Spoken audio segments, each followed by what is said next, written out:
गुरुदेवो महेश्वरा गुरु साक्षात् परब्रह्म तस्मै श्री गुरुवे नमः। अखंड मंडलाकारं व्याप्तेन चराचरं तत्पदं दर्शितं देवं तानमामि गुरुदेव। बोलो गुरु भगवान की जय। ओम गजाननं भूतगणादिसेवितं अपेद्यजम्बो फलचार्वक्त्रम् उमासुतं शोकविनाशिकारिकं नमामि विघ्नेश्वरपादपङ्कजं। श्री गणपति गजानन भगवान की जय। ओम सर्वमंगल्ये शिवे सर्वार्थसाधिके शरण्ये त्र्यंबके गौरी नारायणी नमस्ते। शरणागत दीनाथ परित्राणपरायणे सर्वशास्त्र देवी नारायणी नमस्ते। बोलो जगदम्बा मैया की जय, अम्बा मैया की जय। बोलो सच्चे दरबार की जय। कर्पूर गौरम करुणावतारम संसारिचारम भुजगेन्द्रहारम सदा वसंतम हृदयारविंदे भवं भवानी सहतुं नमामि। ओम नमः शिवाय, ओम नमः शिवाय, ओम नमः शिवाय। भगवान श्री गुरुदेव की असीम अनुकंपा से,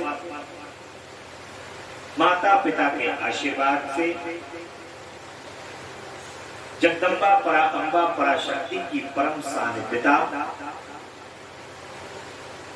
त्रिलोकी नाथ की परम कृपा और आप सभी भक्तों के भाग्य के कारण ही भगवान की इस अमृतमयी कथा का आज 16वां दिवस है। कथा को श्रवण करते हुए आज आपको 16 दिन हो गए हैं और ये भगवान का अमृत का पान करते हुए, उनकी कथा का अमृत रूपी पान करते हुए आज आप की कथा 16वें दिवस में प्रवेश कर रही है। और परम अमृत परम आनंदमय क्षण जो भगवान शिव और माता पार्वती के विवाह का क्षण है, वो भगवान शिव और माता पार्वती के विवाह का क्षण आने वाला है। भगवान की कृपा जब होती है तब उनकी कथा को श्रवण करने का सौभाग्य हम सभी को प्राप्त होता है।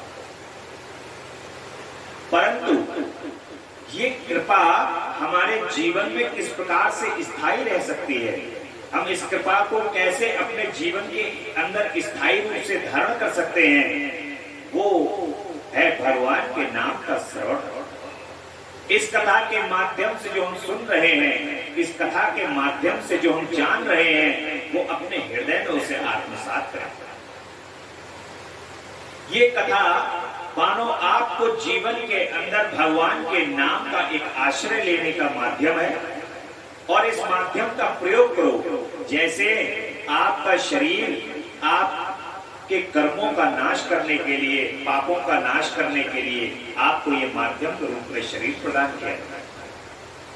जो आप पूर्व काल में पाप कर्म किए हैं, उन सभी पूर्व काल में किए हुए पाप कर्मों से को नष्ट करने के लिए आपको एक बार पुनः ये शरीर प्रदान किया गया है, एक चांस और दिया गया है कि उन पापों को नष्ट करके तुम पुण्य के माध्यम से और भक्ति के मार्ग से भगवान को प्राप्त कर लो। एक माध्यम प्रदान किया। ये कथा श्रवण भी जो है वो आपको एक माध्यम है। ये माध्यम आप प्रभु के श्री चरण कमल में, जगदम्बा परा अम्बा पराशक्ति और भगवान भोलेनाथ के श्री चरण कमल में आपके हृदय को लगाने, आपके मन को लगाने का एक माध्यम। किस प्रकार आप अपने मन को उनके श्री चरण कमल में लगा सकते हो और कितना उनको तुम याद कर सकते हो। और याद करने के लिए केवल आपको आवश्यकता नहीं है कि आप जो है वो मजीरे और ढोलक लेके ही बैठो तभी याद कर पाओ।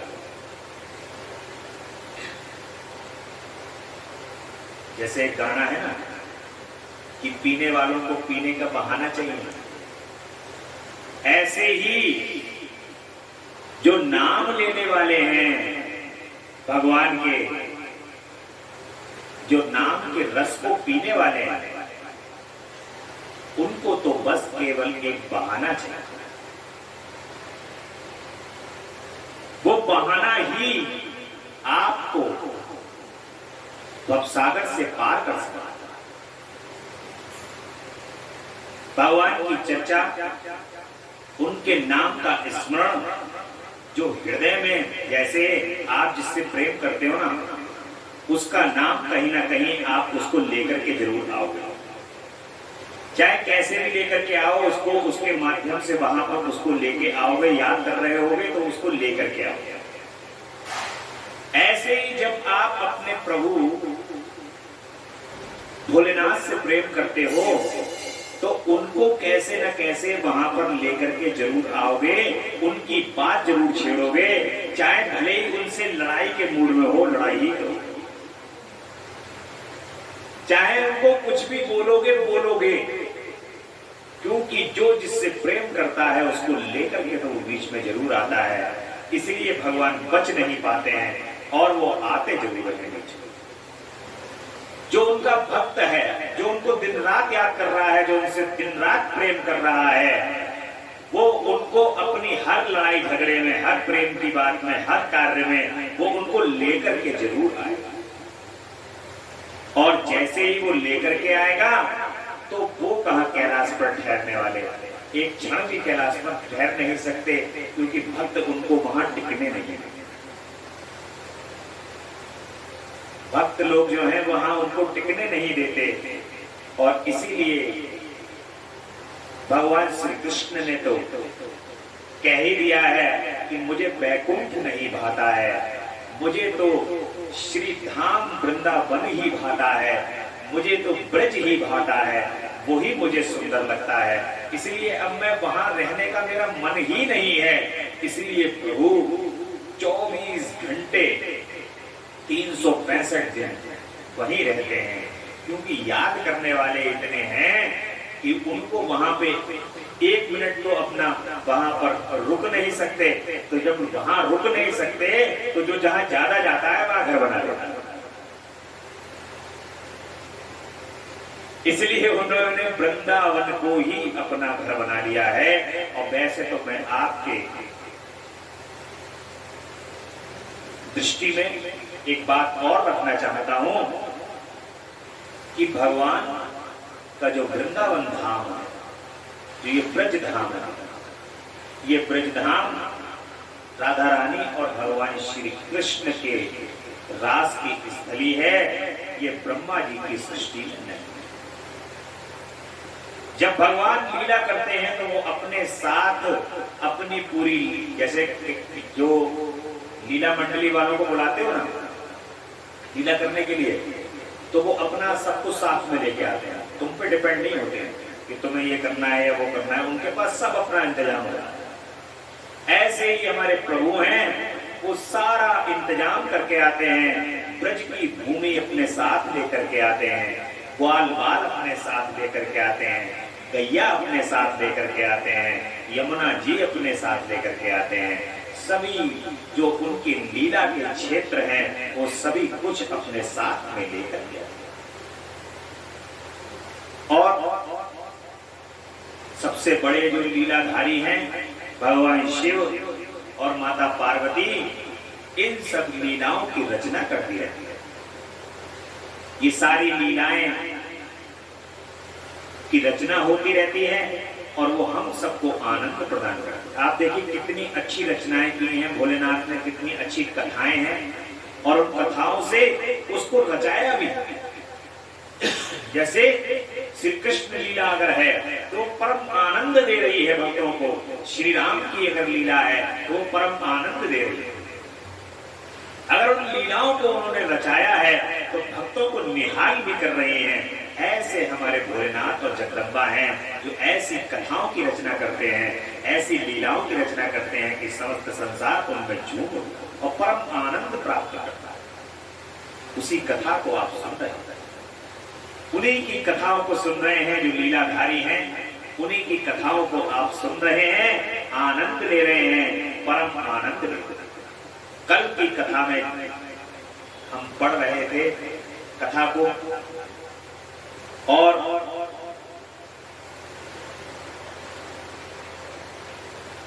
हिमबान और मैना देवी घोर तपस्या कर रहे हैं जगदम्बा की, कि जगदम्बा जो है किसी भी प्रकार से आ जाएं, और मां आ गई हैं मैना के गर्भ में, और मैना के गर्भ में आकर के जगदम्बा अब जन्म ले चुकी है। और चारों तरफ मंगल गान हो रहा है, सोने के थाल बज रहे हैं, ढोल बज रहे हैं, नगाड़े बज रहे हैं। हेरी सखी मंगल गाओरी, हेरी सखी मंगल गाओरी, धरती अंबर सजाओरी, धरती अंबर सजाओरी। आज उतरेगी मेरी माँ की सवारी, हेरी कोई काजल लगाओरी, मोहे काला टीका लगाओरी, उनकी छवि से दिखूं मैं प्यारी। हेरी सखी मंगल गाओरी, हेरी सखी हेरी सखी मंगल गाओरी, धरती अंबर सजाओरी। इस प्रकार से पूरा हिमालय पर्वत जगदम्बा के आगमन में बाबा के घर ला लिया गया, और पूरा हिमालय पर्वत माता के स्वागत में आतुर है। उनके एक झलक पाने को, उनकी एक दर्शन पाने के लिए सब ललायत हो रहे हैं। जो परम माया की भी माया है, जिससे सारी माया जहां पर जाकर के फेल हो जाती है, और भगवान शिव को भी जो माया के अंदर डाल दें, वो माया की महारानी जगदम्बा परा अम्बा परा शक्ति आज हिमालय के घर पर उत्पन्न हो चुकी हैं। और जिनको शिव धारण करने वाले हैं, भगवान शिव जिनको धारण करने वाले हैं, आज परम मंगल है उन हिमालय के। ऐसा सौभाग्य, ऐसा परम सौभाग्य हिमालय को प्राप्त हुआ है। और चूंकि हिमालय और मैना देवी ने पूर्व में बहुत तपस्या की है, बहुत ही तप किया है, उस तप का जाकर के आज जगदम्बा ने उनको ये फल प्रदान किया है, और मां उनके घर में अवतरित हुई।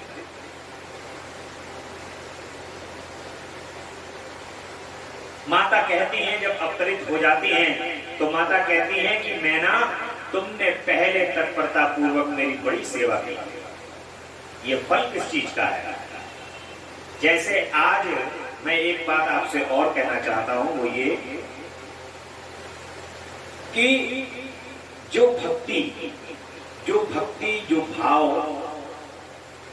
जो हृदय में आज है, और जो इस जन्म में आप जितनी भक्ति भगवान की कर रहे हो और कर लोगे, जितना उनसे प्रेम कर लोगे, वो एक चीज हमेशा जीवन में ध्यान रखना कि सब जो धन कमाया है वो सब यही रह जाना है, संपत्ति सब यही रह जानी है, परंतु जो तुमने धर्म कमाया है, जो तुमने नाम कमाया है, जो तुमने प्रेम कमाया है, वो तुम्हारे हृदय में जितना प्रेम आज है, वो तुम चाहे 100 जन्म ले लेना, वहां से ही शुरू होना है, वहां से ही चालू होना है।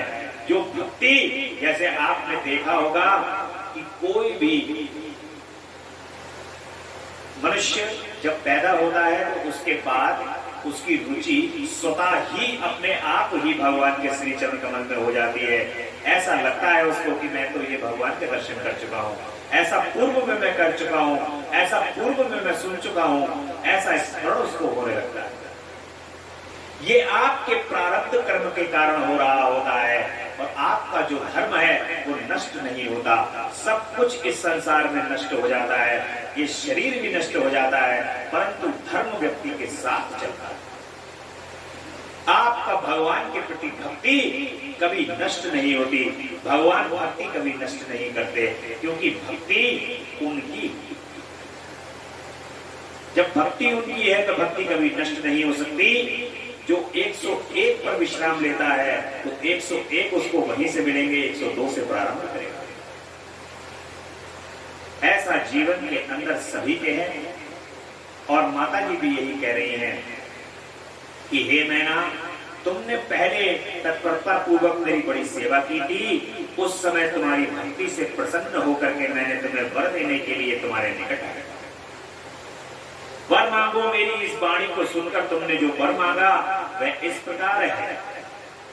मैना कह रही है कि हे महादेवी, अगर आप मेरी पुत्री हो जाएं और देवताओं के हित का साधन करें, तब मैंने तथास्तु कहकर तुम्हें साधन ये कह दिया था कि मैं अपने धाम को चली गई, और वो ये सब मैं तुमसे कह करके चली गई कि हे मैना तथास्तु, ऐसा ही होगा।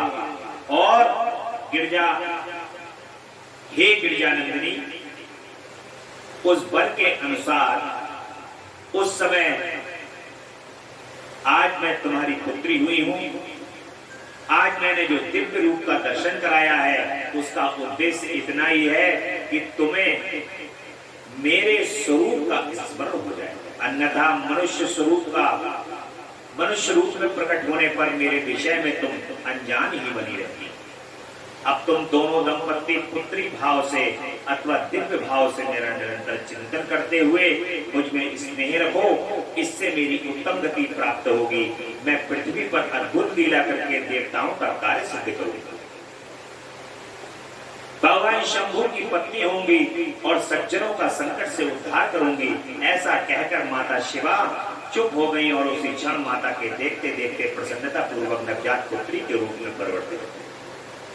जैसे भगवान श्री कृष्ण ने कारावास में आकर के वसुदेव और देवकी को कहा था कि हे वसुदेव, मैं तुम्हारे 8वें पुत्र के रूप में यहाँ पर जन्म लेने वाला हूँ, और यहाँ पर लोक कल्याण के लिए कंस के वध को करूंगा और अपने भक्तों की रक्षा को करूंगा।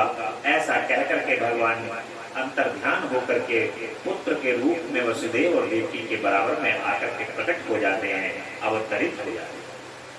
और भगवान का जो जन्म है, श्री कृष्ण जन्माष्टमी निकट है, भगवान का जो जन्म है, ऐसा कहा जाता है कि खीरे के अंदर भगवान का जन्म हुआ है। और जो जन्म भूमि है, एक नाल होती है खीरे के अंदर जुड़ी हुई, उस नाल को रखा जाता है, और श्री कृष्ण जन्म स्थान पर जो खीरा रखा जाता है वो रात्रि 12 बजे अपने आप 2 टुकड़े में परिवर्तित हो जाता है। आज भी ये लीला है भगवान की उस स्थान पर, और ये सत्यता है सनातन धर्म की कि वो स्थान वही है, वो जन्म स्थान वही है, ये सत्यता है वहां की। इसलिए माँ भी जो है वो अवतरित हुई है मैना के यहाँ पर और अंतर्ध्यान हो जाती हैं। और अब तो जब माँ अवतरित हो गई हैं तो बड़ा नामकरण होने की जो है, हिमालय चारों तरफ धूम मचा रहे हैं कि अब माँ का नामकरण होना चाहिए। ब्रह्मा जी कहते हैं नारद मैना के सामने महा तेजस्विनी कन्या होकर लौकिक गति का आश्रय ले वह रोने लगी। अब रोने लगती हैं, उनका मनोहर रोदन सुनकर धरती की सब स्त्रियां हर्ष से खिल उठी और बड़े वेग से प्रसन्नता पूर्वक वहां आ पहुंची। नील कमल दल के समान श्याम कांति वाली उस परम तेजस्विनी और मनोरम कन्या को देखकर गिरिराज हिमालय अतिशय आनंद में निमग्न हो गए। तदंतर सुंदर मुहूर्त में मुनियों के साथ हनुमान ने अपनी पुत्री काली आदि सुखदायक नाम रखे। अब यहाँ पर जो है वो जगदम्बा का नाम जो है सर्वप्रथम नाम पहला काली रखा गया पार्वती जी का, और देवी शिवा गिरिजा के भवन में श्यामा है, श्याम वर्ण है मां का, और श्यामा परम सुख देने वाली जगदम्बा परा अम्बा पराशक्ति आद्या शक्ति माता काली इतनी सुंदर है, इतनी परम सुंदर है, परम सुंदरता जैसे मानो संपूर्ण संसार की सुंदरता उनके अंदर समा गई हो, इतनी सुंदर है मां। श्यामा होने के कारण, श्याम होने के कारण संपूर्ण संसार मानो उन्होंने अपने अंदर आकर्षित कर रखा हो, ऐसा उनका स्वरूप मां का, और इसलिए परम आनंद को देने वाली है। और मां तो इतनी दयालु है, इतनी कृपालु है कि उनकी एक झलक देख करके जो उनके भक्त हैं और ये संसार के जो लोग हैं एक झलक देख करके निहाल हो जाते हैं और अपनी शुद्ध बुद्ध खो बैठे। इतनी परम कृपालु जगदम्बा परा अम्बा पराशक्ति श्यामा, श्यामा बहुत दयालु है, श्यामा बहुत कृपालु है, ऐसा प्रमाण आपको जगह जगह जगह जगह जगह जगह प्राप्त होगा। और दिनों दिन माता बढ़ते रहती हैं अपने, क्योंकि अब लीला को करना है, चंद्रमा की कलाओं की भांति बढ़ने शुरू हो जाती हैं। और ठीक उसी तरह जैसे वर्षों के समय में गंगा जी की जल राशि, वर्षा के समय में गंगा जी की जो जल राशि है शरद ऋतु के शुक्ल पक्ष की चांदनी की तरह बढ़ रही है, उसी तरीके से बढ़ रही हैं। और एक समय की बात है कि तुम भगवान शिव की प्रेरणा से प्रसन्नता पूर्वक हिमाचल के घर गए। नारद जी जो हैं वो हिमाचल के घर पे आ जाते हैं। देखिए, देवताओं के जो कार्य सिद्ध करने का काम है वो नारद जी का है। उनसे बेहतर और कोई इस संसार के अंदर तीनों लोगों में कोई नहीं है जो नारद जी से बेहतर उनके कार्य सिद्ध कर सके। बड़े आराम से नारद जी आते हैं और तुम शिव तत्व के ज्ञाता और उनकी लीला के जानकारों में श्रेष्ठ हो नारद। गिरिराज हिमालय ने तुम्हें घर पर आया देखकर प्रणाम करके तुम्हारी पूजा की और अपनी पुत्री को बुलाकर उससे तुम्हारे चरणों में प्रणाम करवाया। माता जी जो है वो नारद जी को प्रणाम कर रही हैं। दिन रात लक्ष्मी नारायण नारायण नारायण श्रीमन नारायण नारायण नारायण अपने प्रभु के नाम का स्मरण दिन रात नारद जी करते रहते हैं। और आज उन जगदम्बा से प्रणाम करवा रहे हैं। ये नाटक लीला, इस लीला के अंतर्गत तीनों लोगों की स्वामिनी जगदम्बा आज नारद जी को प्रणाम करते वहां पर कह रही हैं, हे मुनीश्वर। माता जो हैं वो उनको प्रणाम कर रही हैं और उनके पिता कह रहे हैं कि मुनीश्वर, फिर स्वयं ही तुम्हें नमस्कार करके हिमाचल ने अपने सौभाग्य की सराहना की और अत्यंत मस्तक झुका हाथ जोड़कर तुमसे कहा कि हे मुनि, हे ब्रह्मा पुत्र श्रेष्ठ ज्ञानवान प्रभु, आप सर्वज्ञ हैं और कृपा पूर्वक दूसरों के उपकार में लगे रहते हैं। मेरी पुत्री की जन्म कुंडली में जो गुण दोष हो उसे बताइए। जो समस्त संसार की कुंडलियों को, जिनके दर्शन मात्र से ये संसार की कुंडलियां ठीक हो जाती हैं, इस संसार में सभी ग्रह नक्षत्र राशियां शांत हो जाती हैं। आज हिमालय जो है नारद जी से उनकी कुंडली दिखा रहे हैं और मेरी बेटी किसकी सौभाग्यवती प्रिय पत्नी होगी, ऐसा कहिए, बताइए। अब उनकी कुंडली देखे कौन? वो तो जगदम्बा है। जगदम्बा की कुंडली स्वयं ही भगवान शिव की साक्षात धारियां हैं, शिव की शक्ति है। उनकी कुंडली देखने की क्षमता तो इस तीनों लोगों के अंदर किसी में है नहीं। कोई ग्रह ऐसा है जो उनकी कुंडली के अंदर जाकर विराजित हो सकता है? क्योंकि सारे ग्रह नक्षत्र राशियां सब जिनसे प्रकट हुई हैं, सब जिनके आगे नतमस्तक है, सब जिनकी रोशनी, जिनकी चमक से ये सूर्य भी प्रकाश पा रहे हैं, जिनकी चमक से ये चंद्रमा भी प्रकाश पा रहे हैं, तारा मंडल प्रकाश पा रहे हैं। एक मुझे यहाँ पर एक कथा स्मरण आ रही है, जरूर सुनाऊंगा मैं माता जी की। यहाँ पर एक जगदम्बा के परम भक्त हैं, ब्राह्मण हैं, और मंदिर के अंदर वो बैठे हुए हैं। वहां पर भगवान के एक भक्त, मंदिर में नित्य पूजा करने वाले एक भक्त पहुंचते हैं और वो कहते हैं कि पंडित जी बताओ, अमावस्या वो पूर्णमासी कब है? अब पूर्णमासी आने वाली है। तो पंडित जी कह देते हैं कि अभी 4 दिन के बाद पूर्णमासी। उनको ये स्मरण नहीं रहता कि अब तो अमावस्या आएगी। बड़े भोले हैं और माता के परम भक्त हैं, जगदम्बा के श्री चरण कमल की सेवा में हर समय लगे। माता के नाम का स्मरण, उसी भूल में उनके नाम को स्मरण करते उनके प्रेम में भूल गए कि अब मावस है या पूर्णमासी। बताओ मावस आएगी पूर्णमासी? बोले पूर्णमासी आएगी प्रभु को, पूर्णमासी आएगी प्रभु। तो बोले कैसा पंडित है, अज्ञानी, इसको यही नहीं पता कि पूर्णमासी कब होती है। वो राजा से शिकायत कर देते हैं जाकर, क्योंकि राजा के यहाँ पर परम वैभव को प्राप्त है। वो राजा के यहाँ पहुंच करके राजा से कहते हैं कि कैसा ब्राह्मण रखा हुआ है जिसको न पूर्णमासी न अमावस्या कुछ पता है। फिर राजा पहुंच जाते हैं, राजा कहते हैं कि चलिए देखता हूं।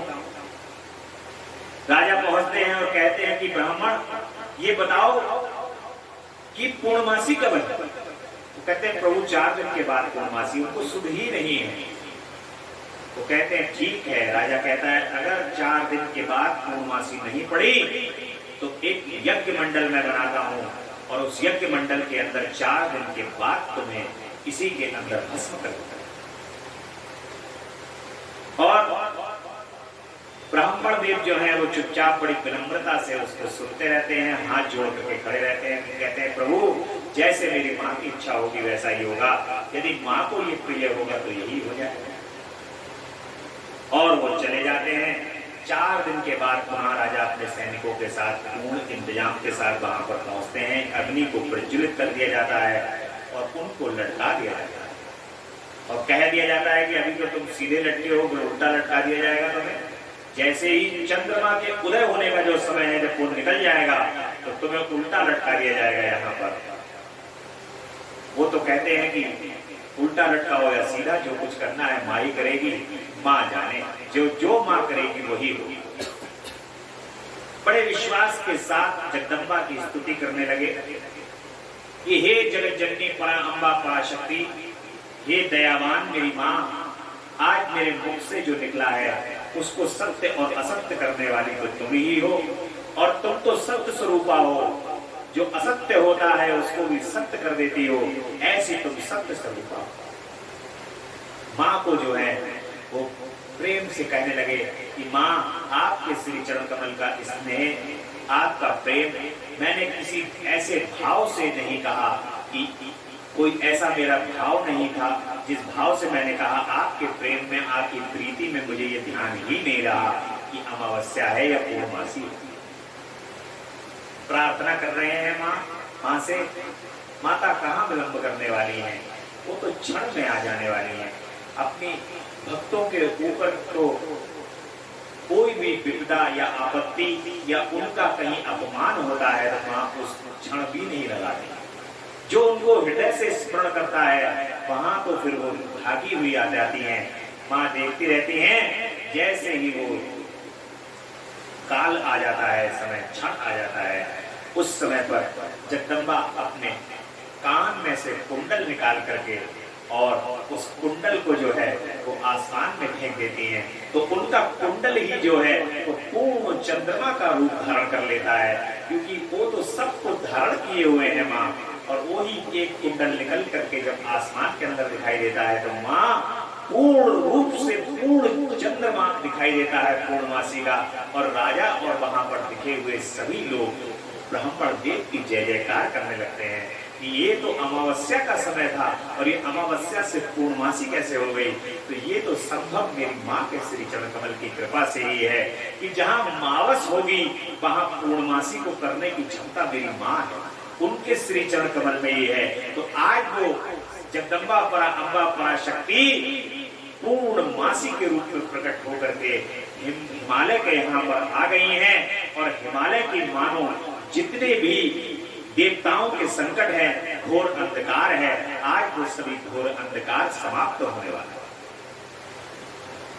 और मां की कृपा से ब्रह्मा जी कहते हैं कि मुनिश्रेष्ठ तुम बातचीत में कुशल, कौतुकी तो हो ही। गिरिराज हिमालय के यहाँ पर ऐसा कहने पर तुमने कालिका का हाथ देखा, अब माँ का हाथ देख रहे हैं। देखिए नारद जी को कितना परम सौभाग्य आज प्राप्त हुआ। तीनों लोगों की स्वामिनी है जगदम्बा, उन तीनों लोगों की स्वामिनी के हाथ देखने का अवसर प्राप्त हो रहा है। ऐसा नारद जी अपने आप को भी धन्य धन्य महसूस कर रहे होंगे कि आज उनको जो सौभाग्य प्राप्त हुआ है उसके संपूर्ण अंगों पर विशेष रूप से दृष्टिपात करके हिमालय ने इस प्रकार कहना आरंभ किया कि ये पुत्री चंद्रमा की आदि कला के समान बड़ी है, समस्त शुभ लक्षण इसके अंगों की शोभा बढ़ाते हैं, ये अपने पति के लिए अत्यंत सुखदायिनी होगी और माता पिता की कीर्ति बढ़ाएगी। शुभता और अशुभता के लक्षण व्यक्ति के शरीर के अंगों को देख करके भी प्रकट किया जा सकता है कि कौन शुभ है कौन अशुभ है। परंतु देखिए ये तो इस संसार के लोकाचार के हिसाब से है, शुभ और अशुभ सब जो भी है वो मां और भोलेनाथ के श्री चरण कमल की ही देन होती है। लेकिन जो उनके नाम का जो संसार संचालित कर रखा है ना, ये उन्होंने ही नियम बनाए इस संसार के अंदर कि सुख है दुख है, शुभ है अशुभ है, ये सब उन्होंने ही बनाया है। परंतु एक बात का स्मरण रखिए, जो उनको याद करता है ना उसके लिए कोई शुभ है और ना कुछ अशुभ है। जिनका आश्रय उनके ऊपर है, जिनका समर्पण उनके ऊपर है, वो फिर इन सब चीजों से परे हो जाता है, वो सब इन बातों से दूर हो जाता है। इसलिए जो परम शुद्ध हैं, परम आनंद को प्रदान करने वाले हैं, जिनका जो कभी मलिन नहीं होते, जो परम शुद्ध आनंद रूप में रहते हैं, जिनको दुख से जिनका दुख से कोई लेना देना नहीं है, वो आनंद रूप है। उन आनंद रूप का जब आप स्मरण करते हो तो आप भी आनंद रूप हो जाते हो। आपको भी ये सब संसार की चीजें व्याप्त नहीं, ये तो सब संसार के अंदर है, संसार की चीजें ये आपको व्याप्त नहीं करती, परेशान नहीं करती। इसलिए परम आनंद का सहारा लेना चाहिए, परम आनंदित होना चाहिए। और हिम्बान कहते हैं कि फिर अब क्या कहते हैं, संसार की समस्त नारियों में ये परम साध्वी और सुजनों का सदा महान आनंद देने वाली होंगी। गिरिराज तुम्हारी पुत्री के हाथ में सब उत्तम लक्षण, नारद जी कह रहे हैं, नारद जी ने देखा है और कह रहे हैं कि सब उत्तम लक्षण है, केवल एक ऐसा विलक्षण है जिसका यथार्थ फल सुनो। ऐसा पति प्राप्त होगा जो योगी, नंग धड़ंग रहने वाला, निर्गुण और निष्काम होगा। पता तो ही जगदम्बा है, भगवान शिव से ही विवाह होने वाला है। और नारद जी जो है वो यहाँ पर एक बात अपनी उनके कॉन्सेप्ट दिमाग में पहले ही डाल गए, कहीं ऐसा ना हो हिमालय जो है वो इस शादी से इनकार कर, राजा है, राजा कहीं मना ना कर दें। और कह रहे हैं कि निर्गुण निष्काम होगा, उसके न माँ होगी न बाप होंगे, उसे मान सम्मान का भी कोई ख्याल नहीं होगा और वह सदा अमंगल वेश को धारण करेगा। ब्रह्मा जी कहते हैं कि नारद तुम्हारी इस बात को सुन और सत्य जान करके मैना तथा हिमाचल दोनों पति पत्नी बहुत दुखी हो गए। उस समय नारद जी ने वहां पर कांड कर दिया, बता दिया कि भगवान शिव की बारे में उन्होंने पहले ही बता दिया कि ये ऐसे ऐसे करके इनका विवाह होने वाला है। और परंतु परंतु जगदम्बा शिवा तुम्हारे ऐसे वचन को सुनकर और लक्षणों द्वारा उस भावी पति को शिव मानकर मन ही मन हर्ष से उछल उठी, क्योंकि माँ को तो पता है कि भगवान शिव से ही वर्ण होना है, उनकी तो लीला ही है ये, और नारद जी की बात कभी झूठी नहीं हो सकती है सोच करके भगवान शिव और जगदम्बा भगवान शिव के श्री चरण कमल में जो है वो अपने ध्यान को लगाने लगती हैं और कहती हैं, नारद उस समय मन ही मन दुखी हो हिमवान ने तुमसे कहा कि मुनि उस रेखा का फल सुनकर मुझे बड़ा दुख हुआ है, बड़ा दुख है उस रेखा को जो मैंने सुना है, ऐसा पति प्राप्त होगा इसको, मैं अपनी पुत्री को उससे बचाने के लिए क्या उपाय करूं। अब पंडित जी से कोई अगर पंडित जी बताते हैं कि ऐसा ग्रह भारी है तो तुरंत यजमान पूछता है कि पंडित जी बताइए कि ऐसा हम क्या उपाय कर लें जिससे हम जा से बच जाए। ऐसे ही हिमालय जो है वो पूछ रहे हैं कि ऐसा कोई उपाय बता दो कि जिससे मेरी पुत्री जो है ऐसा वर पाने से बचे। हिमवान की बात सुनकर के अपने मंगलकारी वचनों द्वारा उनका हर्ष बढ़ाते हुए नारद जी कह रहे हैं कि गिरिराज तुम स्नेह पूर्वक सुनो, मेरी बात सच्ची है, वह झूठ नहीं होगी। हाथ की रेखा ब्रह्मा जी की लिपि, वो कह रहे हैं ये ब्रह्मा जी ने रेखा बनाई है, ये झूठी नहीं होगी और निश्चय ही मिथ्या नहीं हो सकती। अतः शैल प्रवर इस कन्या को वैसा ही पति मिलेगा, इसमें कोई संशय नहीं है। इसकी रेखा तो ये कोई टाल ही नहीं सकता। संपूर्ण संसार के अंदर जिनको भगवान शिव के पास जाना है, शक्ति को तो शिव के पास ही जाना है, तो कौन टालता। परंतु इस रेखा के कुफल से बचने के लिए एक उपाय भी है, उसे तुम प्रेम पूर्वक सुनो, उसे करने से तुम्हें सुख मिलेगा। मैंने जैसे वर का निरूपण किया है वैसे भगवान शंकर, तुम जैसे वर को इसमें अंदर इसके हाथ में लिखा है वैसे शंकर भगवान हैं और वे सर्व समर्थ हैं और लीला के लिए उन अनेक रूप धारण करते रहते हैं। उनमें समस्त कुलक्षण सद्गुणों के समान हो जाएंगे। समर्थ पुरुष में कोई दोष भी हो तो वे उसे दुख नहीं देते, असमर्थ के लिए वह दुखदायक होता है। इस विषय में सूर्य, अग्नि और गंगा का दृष्टांत सामने रखना चाहिए। इसलिए तुम विवेक पूर्वक अपनी कन्या शिवा को भगवान शिव के हाथ में सौंपो। यहाँ पर उन्होंने भूमिका बना दी है भगवान शंकर के साथ विवाह होने की और वे जल्दी ही प्रसन्न हो जाते हैं, बड़ी जल्दी प्रसन्न हो जाते हैं। नारद जी कह रहे हैं यदि शिवा तप करे तो सब काम ठीक हो जाएगा। सर्वेश्वर शिव सब प्रकार से समर्थ हैं, वे इंद्र के वज्र का भी विनाश कर सकते हैं और ब्रह्मा जी उनके अधीन हैं तथा वे सबको सुख देने वाले हैं। पार्वती भगवान शंकर की प्यारी पत्नी होंगी, वह सदा रुद्रदेव के अनुकूल रहेंगी क्योंकि वह महासाध्वी और उत्तम व्रत का पालन करने वाली है तथा माता पिता के सुख को बढ़ाने वाली हैं। यह तपस्या करके भगवान शिव के मन को अपने वश में कर लेंगी और वे भगवान भी इनके सिवा किसी दूसरी स्त्री से विवाह नहीं करेंगे। नारद जी कहते हैं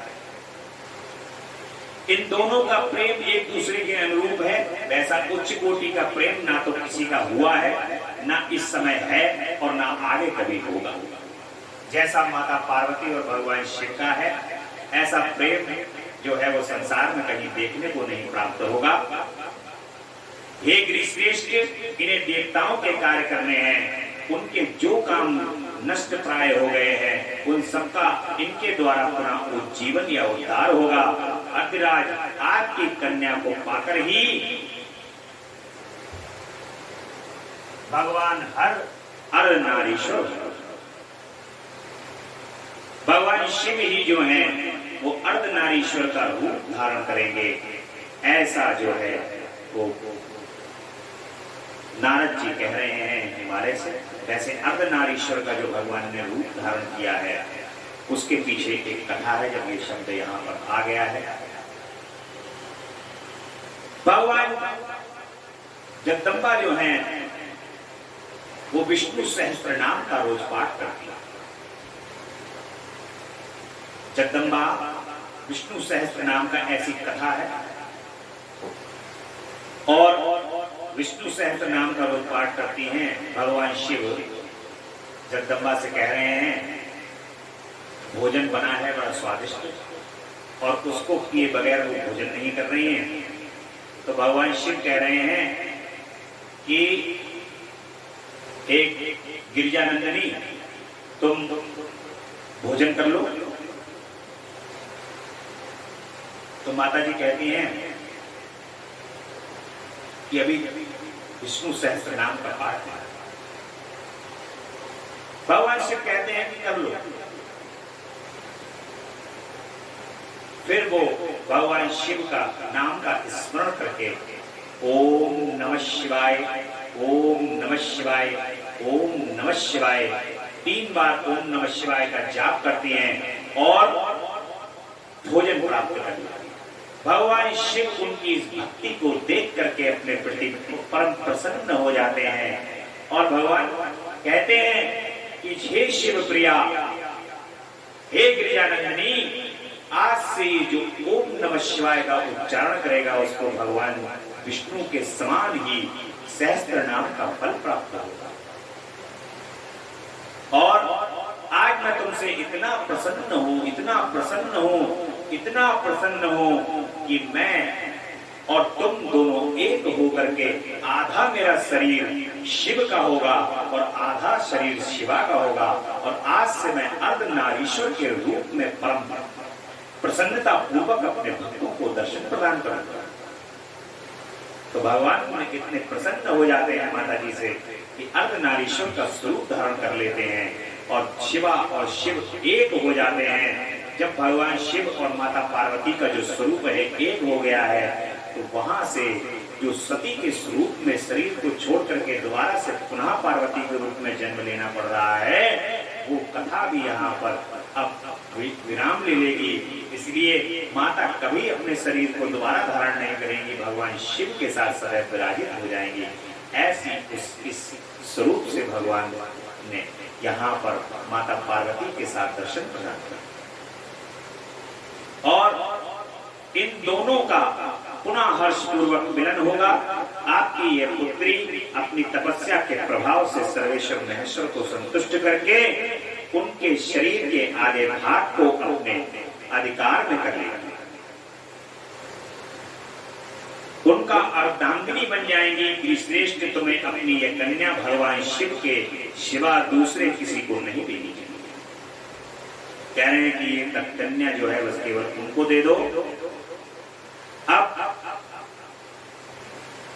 नारद जी जो है सारी बातों को बता करके समझा करके हिमालय को वहां से प्रस्थान कर जाते हैं। बड़ा समझाना पड़ रहा है क्योंकि भगवान शंकर को जब मैना और हिमालय को तो पता है, वो तो संतुष्ट हो गए हैं, परंतु उनकी माता जी जब देखेंगी भगवान शंकर को कि ऐसा दूल्हा प्राप्त हो रहा है तो भैया अभी यहाँ पर बड़ा विघ्न बचने वाला है। इसलिए नारद जी को पता है बड़ा समझाना पड़ेगा वरना सब बिगड़ जाएंगे। शंकर भगवान के बारे में, भोलेनाथ के बारे में यहाँ पर सब कुछ पहले से बता जाओ। अगर नहीं बताओगे तो मामला आगे गड़बड़ हो जाएगा। नारद जी बहुत समझा बुझा करके और वहां से आगे चल गए। अब मैना और हिमालय आपस में बातचीत कर रहे हैं।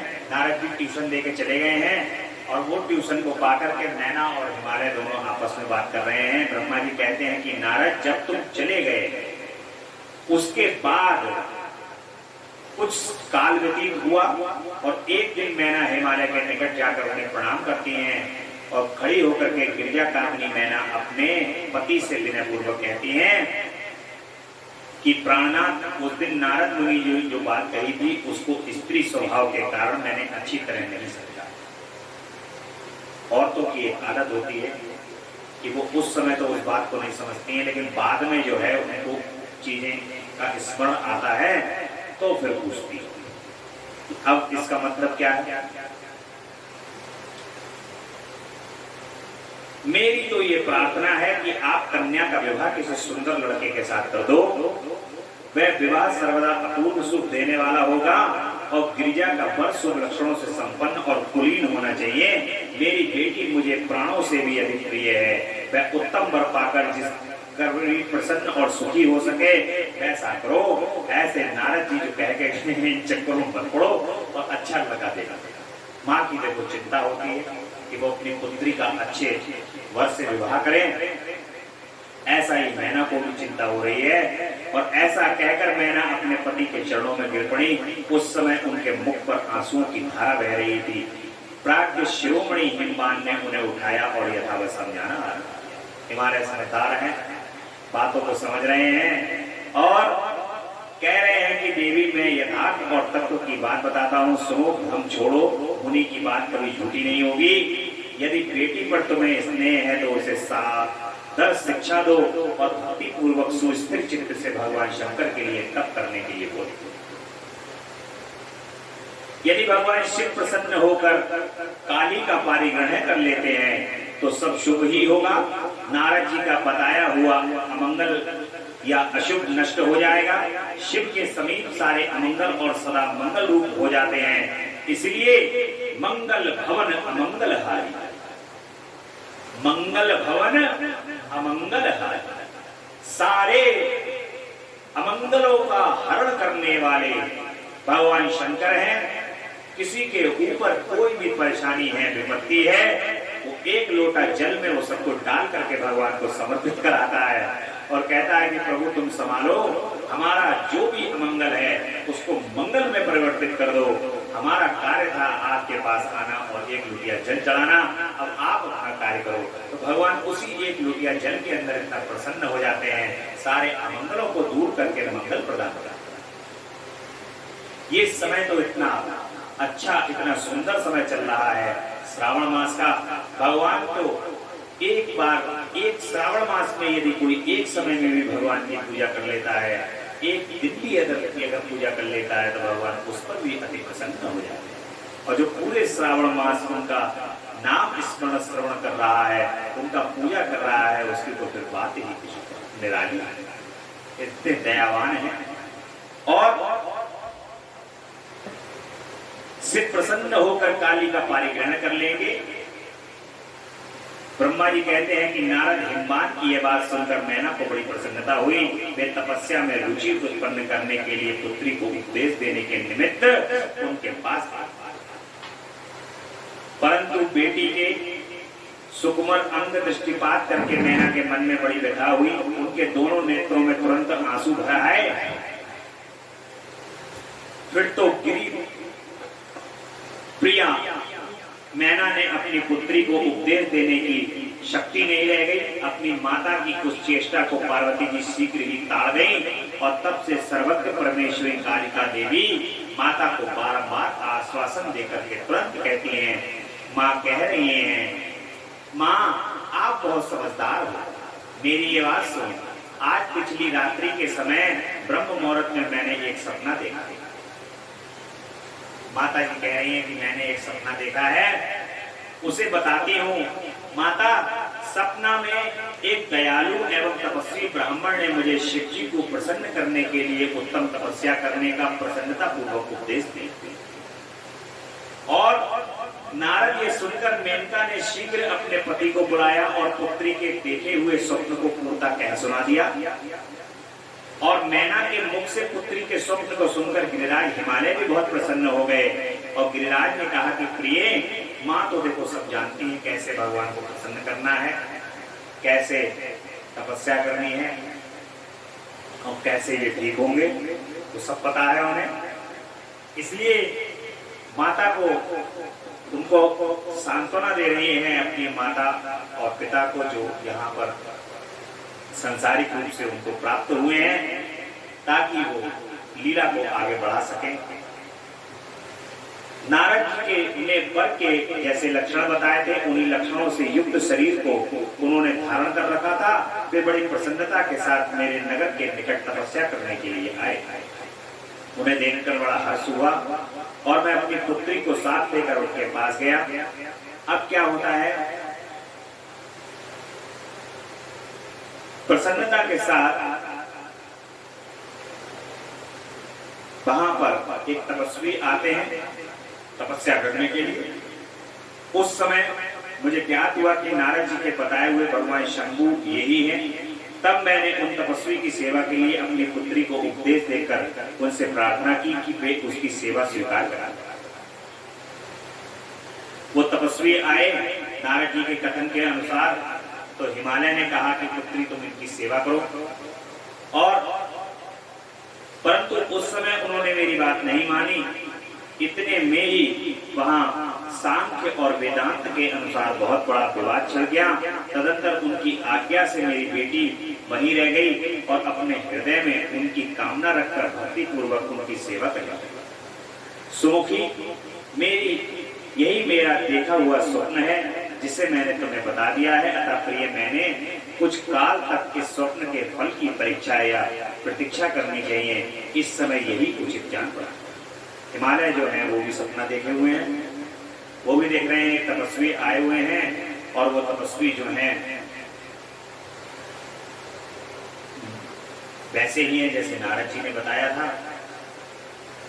माता जी से कह रहे हैं कि तुम सेवा करो पुत्री, और फिर वो वाद विवाद के अंदर स्वप्न जो है वो हो गया कहीं। इतना जो है हिमालय बता रहे हैं। देवर्षि, शिव भक्त शिरोमणि भगवान शंकर का यश परम पावन मंगलकारी भक्ति वर्धक और उत्तम है। तुम इसे आदर पूर्वक सुनो। दक्ष यज्ञ में अपने निवास स्थान कैलाश पर्वत पर आकर भगवान शंभु प्रिय विरह से कातर हो गए हैं और प्राणों से भी अधिक प्यारी सती देवी का हृदय से चिंतन करने लगे।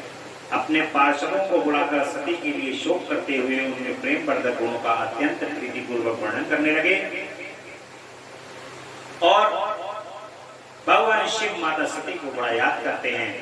हिमालय पर बैठे हुए ब्रह्मा जी कहते हैं कि नारद, ऐसा कहकर भगवान शिव के पास हम सब पहुंचते हैं, भगवान शिव से प्रार्थना करते हैं।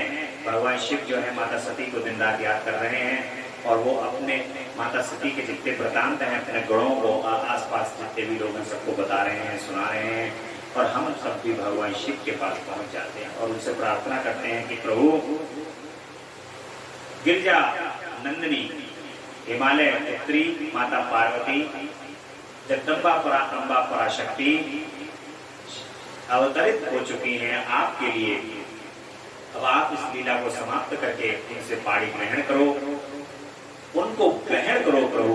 ऐसा जो है हम सभी वहां पर कह करके पहुंच जाते हैं। ब्रह्मा जी कहते हैं कि भगवान शिव जो हैं विरह का उनके ऊपर प्रभाव दिखाई दे रहा है, कि माता से जो उनका विरह है उसका प्रभाव दिखाई दे रहा है, और वे लोकाचार पालन कर रहे थे। वास्तव में सत्पुरुषों के प्रिय श्री रुद्रदेव निर्विकार परमात्मा ही हैं। शिव की उपयुक्त आज्ञा को स्वीकार करके पुत्र सहित पृथ्वी देवी शीघ्र ही अपने स्थान को चली गई, और पृथ्वी भी वहां पर प्रार्थना करने के लिए आई है कि प्रभु, अब आप माता के रूप में धारण कर लीजिए ताकि मेरा भी कल्याण हो सके। ऐसे पृथ्वी जो है वो भगवान शिव के पास पहुंच जाती हैं। ये सभी देवता अपने अपने कल्याण के लिए वहां पर पहुंचते हैं भगवान शिव के पास, और भगवान शिव भी तपस्या के लिए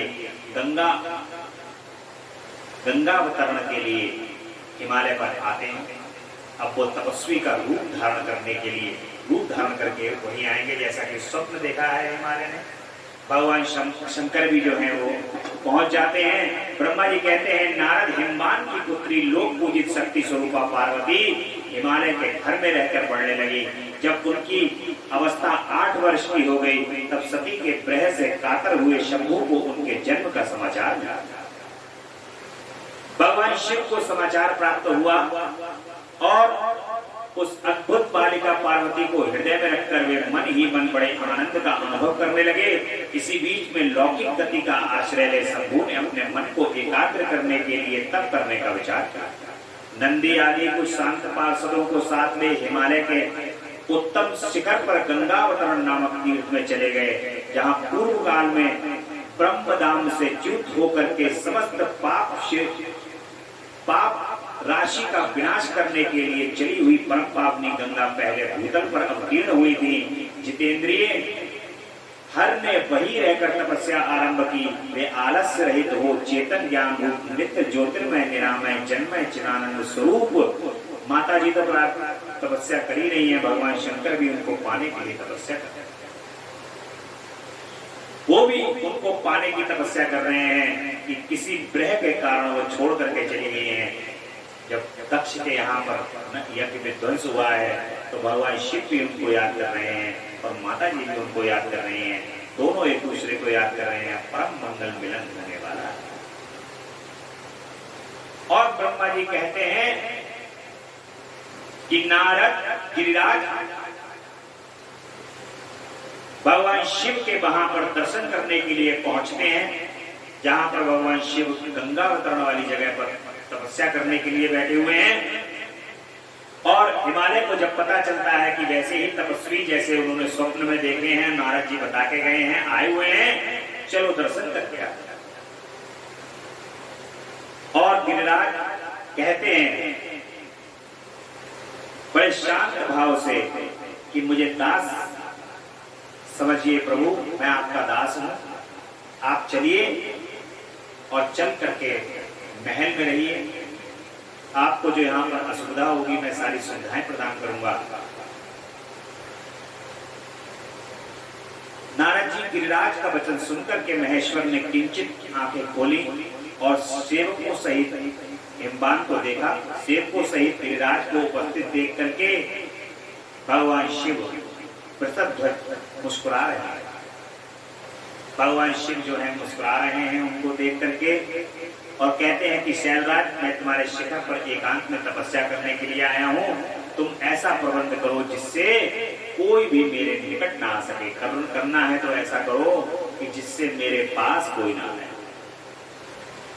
और तुम महात्मा हो, तपस्या के धाम हो तथा मुनियों देवताओं राक्षसों और मैं अन्य महात्माओं को भी सदा आश्रय देने वाले हो। ये द्विज आदि का तुम्हारे ऊपर सदा ही निवास रहता है। तुम गंगा से अभिषिक्त होकर सदा के लिए पवित्र हो गए हो। दूसरों का उपकार करने वाले तथा संपूर्ण पर्वतों के सामर्थ्यशाली राजा हो। हे गिरिराज, मैं यहाँ गंगावतरण स्थल में तुम्हारे आश्रित होकर आत्म संयम पूर्वक बड़ी प्रसन्नता के साथ तपस्या करूंगा। शैलराज गिरिश्रेष्ठ, जिस साधन से यहाँ मेरी तपस्या बिना किसी विघ्न बाधा के चालू रह सके उसे इस समय प्रयत्न पूर्वक करो। मेरी ये सबसे बड़ी सेवा है। ब्रह्मा जी कहते हैं कि नारद ऐसा कहकर सृष्टिकर्ता जगदीश्वर शंभु चुप हो गए और उस समय गिरिराज ने शंभु से प्रेम पूर्वक ये बात कही, हे जगन्नाथ परमेश्वर, आज मैंने अपने प्रदेश स्थित हुए आपका स्वागत पूर्वक पूजन किया है। यही मेरे लिए महान सौभाग्य की बात है। अब आपसे और क्या प्रार्थना करूं? हे महेश्वर, कितने ही देवता बड़े बड़े यज्ञ का आश्रय ले महान तप करके भी आपको नहीं पाते, वे ही आप यहाँ स्वयं उपस्थित हो गए हैं। मुझसे बढ़कर श्रेष्ठ सौभाग्यशाली और पुण्य आत्मा दूसरा कोई नहीं हो सकता। ऐसा अपने आप को धन्य धन्य कर रहे हैं हिमालय। और आज मैं अपने को देवराज इंद्र से भी अधिक भाग्यवान मानता हूं, क्योंकि सेवकों सहित आपने यहाँ आकर मुझे अनुग्रह का भागी बना दिया है। हे देवेश, आप स्वतंत्र हैं, यहाँ बिना किसी विघ्न बाधा के उत्तम तपस्या कीजिए। प्रभु, मैं आपका दास हूँ, अतः सदा आपकी आज्ञा के अनुसार आपकी सेवा करूंगा। ब्रह्मा जी कहते हैं कि नारद ऐसा कहकर गिरिराज हिमालय तुरंत अपने घर को लौट गए। उन्होंने अपनी प्रिय मैना को बड़े आदर से सारा वृतांत कहकर के सुना दिया। तत्पश्चात शैलराज ने अपने जाने वाले परिजनों तथा समस्त सेवक गणों को बुलाकर उन्हें ठीक ठीक समझाया। हिमालय कहते हैं कि आज से कोई भी गंगावतरण नामक स्थान में जो मेरे पृष्ठ भाग में है, मेरी आज्ञा मान करके वहां आ जाए। और मैं सच्ची बात कहता हूं, यदि कोई वहां जाएगा तो उस महादुष्ट को मैं विशेष दंड दूंगा।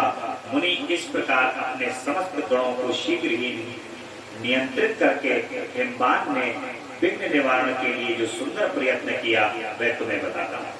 हिमालय पर्वत को शिव की सेवा में रखने के लिए उनसे आज्ञा मांगना और शिव का कारण बताते हुए इस प्रस्ताव को अस्वीकार किया। अब हिमवान का माता पार्वती को शिव की सेवा में रखना है। हिमालय जो है उन माता जी के लिए कहते हैं कि भोलेनाथ के लिए कि हे भोलेनाथ, ये मेरी पुत्री है, इसको अपनी सेवा में रखें अपने पास।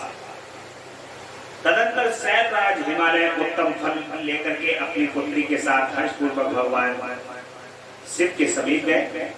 अब दर्शन करने के लिए माता जी के साथ जाते हैं।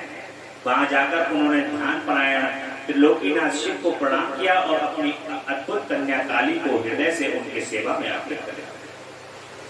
फल फूल आदि सामग्री उनके सामने रखकर पुत्री को आगे करके शैलराज ने शंभु से कहा कि भगवान, मेरी पुत्री आप भगवान चंद्रशेखर की सेवा करने के लिए उत्सुक है, अतः आपके आराधन की इच्छा से मैं इसको अपने साथ लाया हूँ।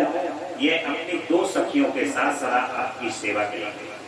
नाथ, यदि आपका मुझ पर अनुग्रह है तो इस कन्या को सेवा के लिए आज्ञा दीजिए। तब भगवान शंकर ने उस परम मनोहर काम रूपणी कन्या को देखकर आंखें मूंद ली और अपने त्रिगुणातीत अविनाशी परम तत्व में उत्तम रूप का ध्यान आरंभ किया। उस समय सर्वेश्वर एवं सर्वव्यापी जटाजूटधारी वेदांत वेद चंद्रकला भूषण शंभु उत्तम आसन पर बैठकर नेत्र बंद किए तप में ही लगे। यह देख हिमाचल ने मस्तक झुकाकर पुनः उनके चरणों में प्रणाम किया। यदि उनके हृदय में दीनता नहीं थी तो भी वे इस समय इस संशय में पड़ गए कि ना जाने भगवान मेरी प्रार्थना स्वीकार करेंगे या नहीं। वक्ताओं में श्रेष्ठ गिरिराज हिमालय ने जगत के एकमात्र बंधु भगवान शिव से इस प्रकार कहा कि देव देव महादेव करुणा सागर शंकर विभो, मैं आपको आपकी शरण में आया हूँ, आंखें खोलकर मेरी ओर देखिए। शिव सर्व महेशान जगत को आनंद प्रदान करने वाले प्रभु महादेव, आप संपूर्ण आपत्तियों का निवारण करने वाले हैं, मैं आपको प्रणाम करता हूँ। ये बात सुनकर देव देव महेश्वर ने आंखें खोलकर ध्यान छोड़ दिया और कुछ सोच विचार करके कहा कि गिरिराज, तुम अपनी इस कुमारी कन्या को घर में रखकर ही नित्य मेरे दर्शन को आ सकते हो, अन्यथा मेरा दर्शन नहीं हो सकता। महेश्वर की बात सुनकर शिवा के पिता हिमवान मस्तक झुकाकर उन भगवान शिव से बोले, प्रभु ये तो बताइए किस कारण मैं इस कन्या को अपने आपके साथ सेवा के लिए योग्य नहीं, फिर इसे नहीं लाने का क्या कारण है। ये बात सुनकर भगवान वृषभध्वज शंभु हंसने लगे और विशेषता दुष्ट योगियों को लोकाचार का दर्शन कराते हुए वे हिमालय से बोले कि शैलराज, ये कुमारी सुंदर कटी प्रदेश में सुशोभित तनबगी चंद्रमुखी और शुभ लक्षणों से संपन्न है, इसलिए इसे मेरे समीप तुम्हें नहीं लाना चाहिए। इसके लिए मैं तुम्हें बारंबार रोकता हूँ। वेद के पारंगत विद्वानों ने नारी को माया रूपणी कहा है। विशेषता युवती स्त्री को तपस्वी जनों के तप में बिन्न डालने वाली ही होती है। श्रेष्ठ, मैं तपस्वी हूँ, योगी और सदा माया से निर्लिप्त रहने वाला हूँ, मुझे युक्ति स्त्री से क्या प्रयोजन है। तपस्वियों के श्रेष्ठ आश्रय हिमालय, इसलिए फिर तुम्हें ऐसी बात नहीं करनी चाहिए, क्योंकि तुम वेदोक्त धर्म में प्रवीण, ज्ञानियों में श्रेष्ठ और विद्वान। भगवान कह रहे हैं कि इनको ले जाओ, क्योंकि मैं तपस्वी हूँ और ये इनको मेरे पास मेरी सेवा के लिए मत रखो। ब्रह्मा जी कहते हैं कि नारद इस तरह की बहुत सी बातें कहकर महायोगी शिरोमणि भगवान महेश्वर चुप हो गए। देवर्षि शंभु का यह निरामय निष्प्रह निष्ठुर वचन सुनकर काली के पिता हिमवान चकित, कुछ व्याकुल और चुप हो गए। तपस्वी शिव की कही हुई बात सुनकर और गिरिराज हिमवान ने चकित जान करके भवानी पार्वती उस समय भगवान शिव को प्रणाम करके विषम वचन बोलने लगे।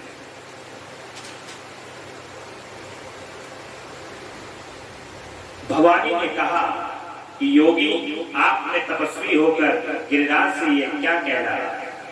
प्रभु, आप ज्ञान विशारद हैं, तो भी अपनी बात का उत्तर मुझसे सुनिए। शंभु, आप तप शक्ति से संपन्न होकर ही बड़ा भारी तप करते हैं।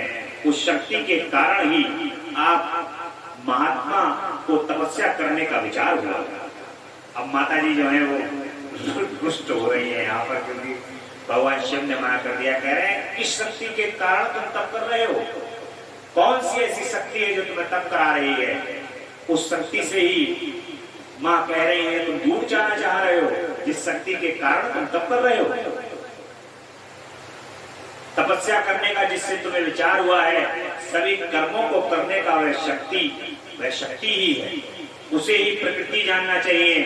प्रकृति से ही सबकी सृष्टि है, पालन है और संहार होता है। भगवान आप कौन है और सूक्ष्म प्रकृति क्या है, इसका विचार कीजिए। प्रकृति के बिना लिंग रूपी महेश्वर कैसे हो सकते हैं? आप सदा प्राणियों के लिए जो अर्चनीय, वंदनीय और चिंतनीय हैं, वह प्रकृति के कारण ही है।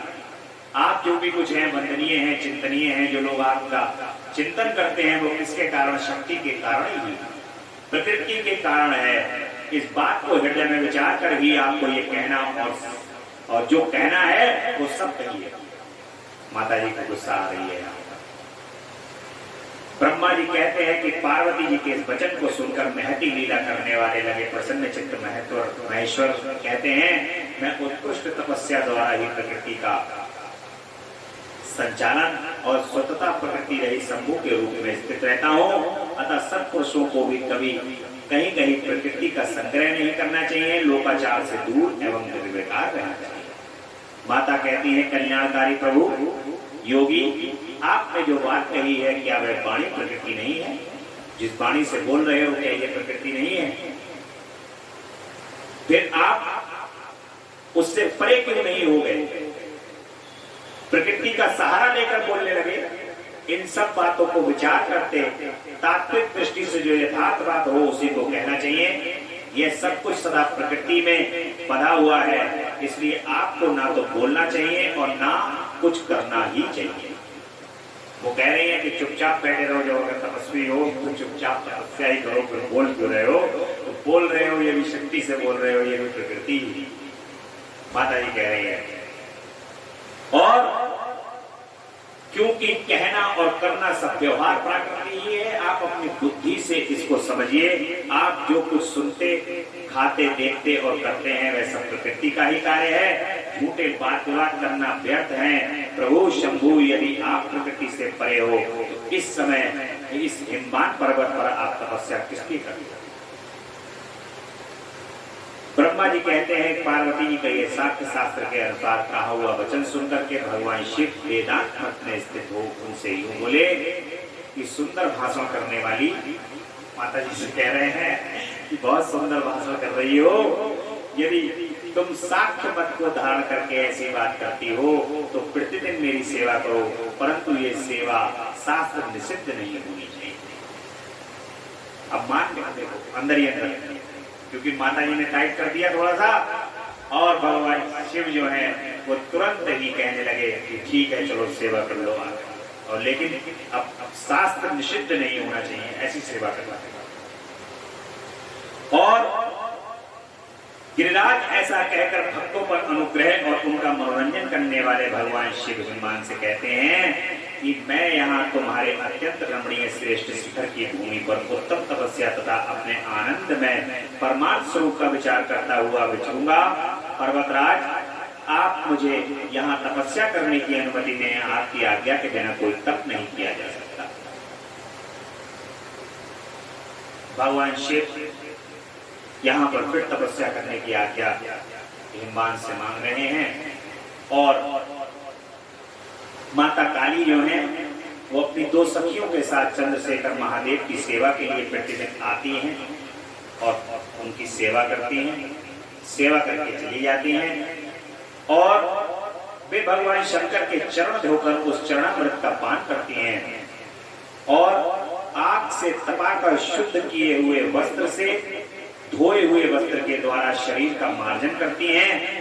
उसे मलकी पूछती थी, फिर 16 उपचारों से विधिवत हर की पूजा करके बारंबार उनके चरणों में प्रणाम करने के पश्चात प्रतिदिन पिता के घर लौट जाया करें। मुनि श्रेष्ठ, इस प्रकार ध्यान परायण शंकर की सेवा में लगी हुई शिवा का महान समय व्यतीत हो गया, तो भी वे अपनी इंद्रियों को संयम में रखकर पूर्ववत उनकी सेवा करती रही। महादेव ने जब फिर उन्हें अपनी सेवा में नित्य तत्पर देखा, तब वे दया से द्रवित हो उठे और इस प्रकार विचार करने लगे कि ये काली जब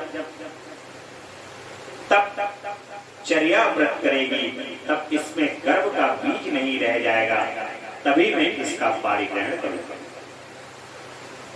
अब भगवान उनके मन के अंदर कहीं ऐसा ना हो तब करने के कारण यहाँ पर प्रभु संदेश देना चाह रहे हैं कि जो तपस्वी यज्ञ करने वाले, पूजा को करने वाले व्यक्ति, उनके मन के अंदर एक गर्व की उत्पत्ति होती है। वो गर्व होता है कि मैं तपस्या करता हूँ, एक गर्व होता है कि मैं यज्ञ करता हूँ साहब, बहुत बड़े बड़े मैं पूजा करता हूँ साहब 4 घंटे 10 घंटे बैठ के, एक गर्व की उत्पत्ति होती है। परंतु उस गर्व को खत्म करने के लिए भगवान शिव परीक्षा लेंगे। अब परीक्षा का काल है, अब माता पार्वती जो है वो परीक्षा प्रदान करता है। ऐसा विचार करके महालीला करने वाले महायोगेश्वर भगवान भूतनाथ तत्काल ध्यान में स्थित हो गए और अब लीला प्रारंभ होने वाली है भगवान की। तारकासुर के सताए हुए देवताओं का ब्रह्मा जी को अपनी कष्ट कथा को सुनाते हैं। अब अगली कथा में जो है तारकासुर को कौन मारेगा? तारकासुर कार्तिकेय। कार्तिकेय जी कैसे आएंगे? जब तक भगवान शिव का माता पार्वती का पारिग्रहण नहीं होगा तब तक कार्तिकेय जी का जन्म नहीं होगा, पुत्र का जन्म नहीं होगा और ये तारकासुर नाम का महान राक्षस नहीं मारा जाएगा। देवता अपने कार्यों को करने में बहुत चतुर है और ये चतुरता जो है वो करवाने के लिए भगवान शिव के पास प्रार्थना लेकर के पहुंच जाते हैं कि प्रभु अब वो समय आ गया है, आप माता से पारिग्रहण कर लो और आपका जो पुत्र होगा उसी के द्वारा ये तारकासुर नाम का राक्षस मारा जाएगा। ब्रह्मा जी उन्हें पार्वती के साथ शिव के विवाह के लिए उद्योग करने का आदेश कहते हैं और ब्रह्मा जी के समझाने से तारकासुर का स्वर्ग को छोड़ना और देवताओं का यहाँ रहकर लक्ष्मी सिद्धि के लिए यत्नशील हुई। अब भगवान शिव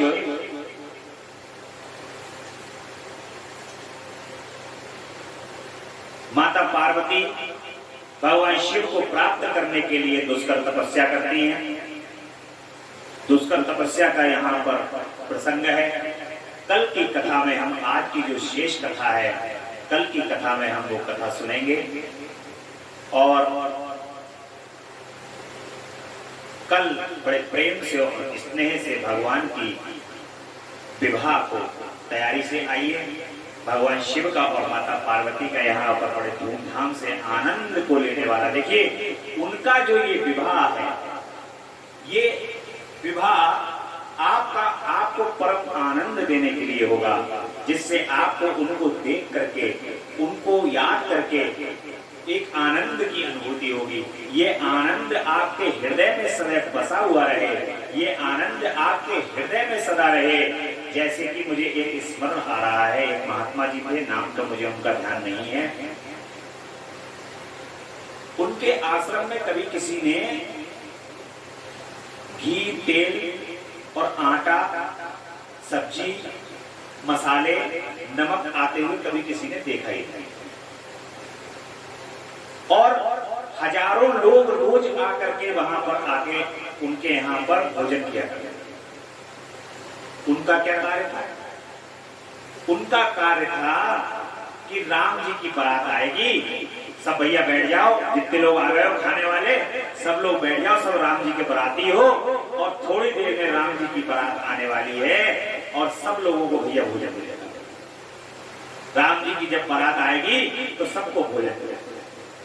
बाबा जी ये कह करके बैठ जाते थे और थोड़ी देर में अपने मन के स्मरण करते थे कि राम जी आ गए, बड़ा सुंदर मुकुट धारण करे हुए हैं और सभी बाराती संग में हैं, सब झूम रहे हैं, नाच रहे हैं, गा रहे हैं और सब लोग मंडप के अंदर आ गए हैं भगवान के यहाँ पर। माता जानकी बड़ी सुंदर प्रतीत हो रही है। ऐसा देख के बड़ा मनोरम दृश्य होता था और कहते थे कि जाओ चलो खा लो, अब खाओ पियो मौज करो, राम जी की बारात है, उस बारात में सबको खाओ पियो जाओ मौज करो।